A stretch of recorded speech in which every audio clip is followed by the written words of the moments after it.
Hello students, have you ever been to a river? And do you like to describe the beauty of the river you have seen?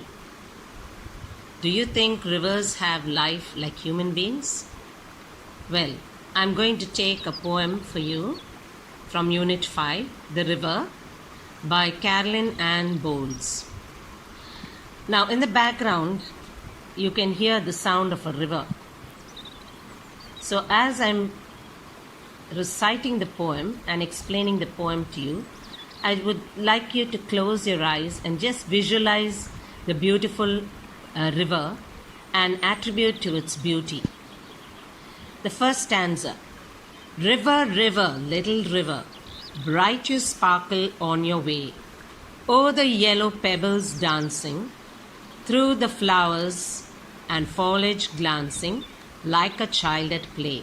So the poet is describing the river and telling the river that as it flows, it is sparkling. It's got a shine because of the sunlight on it. So, and because of the purity of the water. O'er the yellow pebbles dancing. Pebbles are the stones. So as the river flows on the stones, it makes a sound. And it looks like as if the pebbles are dancing. It's actually the river flowing over the pebbles.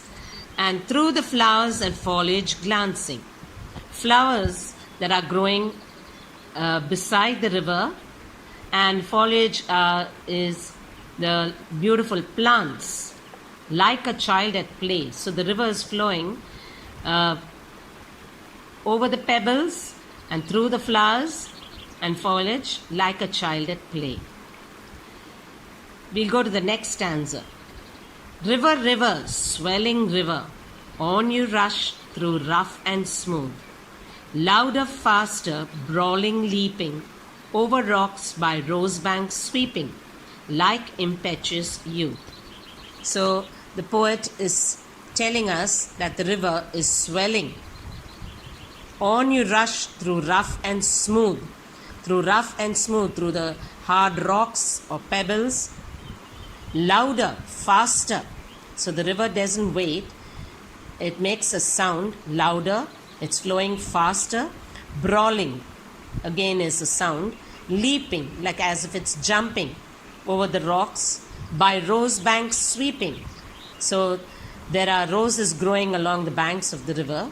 Like impetuous youth. Impetuous youth is nothing like an active youth. The third stanza, river, river, brimming river. So in the first stanza, it's saying, the poet is saying, river, river, little river. In the second stanza, it's saying, swelling river. That means it is flowing with full force. And next, it's saying, river, river, brimming river. Brimming river means it is overflowing. Broad and deep and still as time. Seeming still, yet still in motion. Though it is flowing, sometimes it looks still, but still it is in motion. That means it keeps moving. And where does it keep moving? Tending onward to the ocean, just like mortal prime. So in the prime, in its youth, in its best stage of its youth. So the poet is using a comparison here, just like mortal prime. So like how youthful energy is there.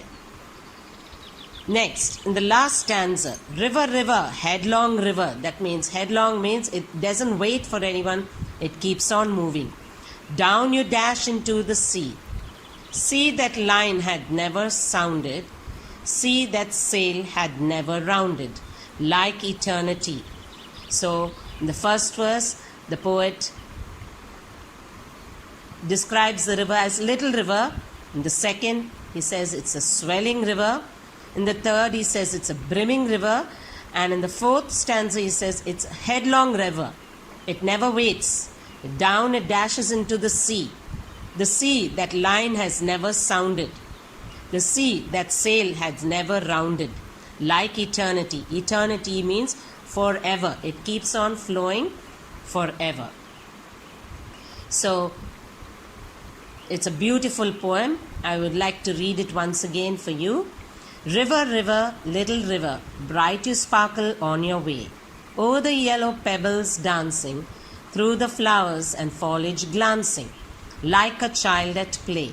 So you can see here, bright you sparkle on your way, o'er the yellow pebbles dancing, through the flowers and foliage glancing, like a child at play. So what poetic device can we say? What rhyme scheme is followed in the poem? Way, dancing, glancing, play. So way, A. Next, dancing, B. Glancing. Glancing is rhyming with dancing. So again, B and play.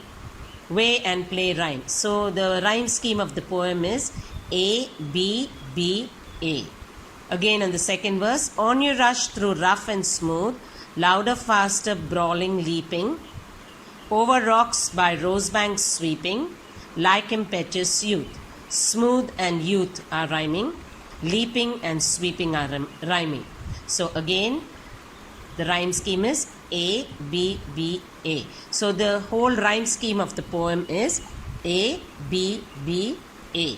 And then we come to the last two lines.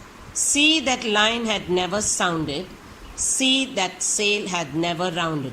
So it is a repetition of words. See that line, see that sail.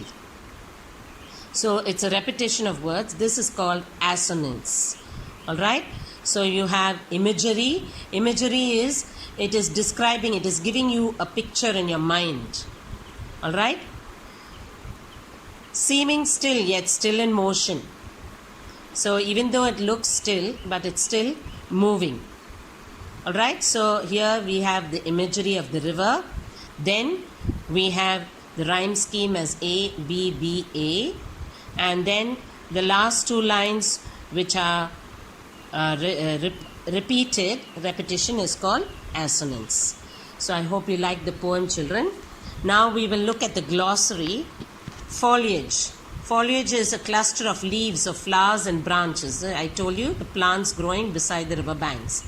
Glancing, touching or hitting something lightly from the side without causing much damage. Swelling, becoming greater in intensity or volume. That means becoming more. Swelling. Rose banks, river banks where roses appear along and growing. Impetuous, acting quickly and without thought or care. Tending is going in a particular way. Headlong, with the head first and the rest of the body following. Had, in the past, the third person singular form of the word have, like have, so had. Eternity, life continuing without end after death. So, it is continuous, everlasting. So, enjoy the poem, children, learn it for memory, and then do the questions behind the poem in the textbook on page 142 and 143. Now students, remember that I told you in the last verse, there are some words which are repeated. It is not assonance, but it is called anaphora. Okay? Assonance is only the vowel sounds, like alliteration. But this is anaphora, where the words are repeated. The words and phrases are repeated. See that line had never sounded.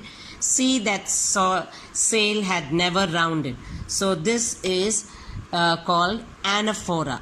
What is it called? Anaphora. The repetition of words and phrases.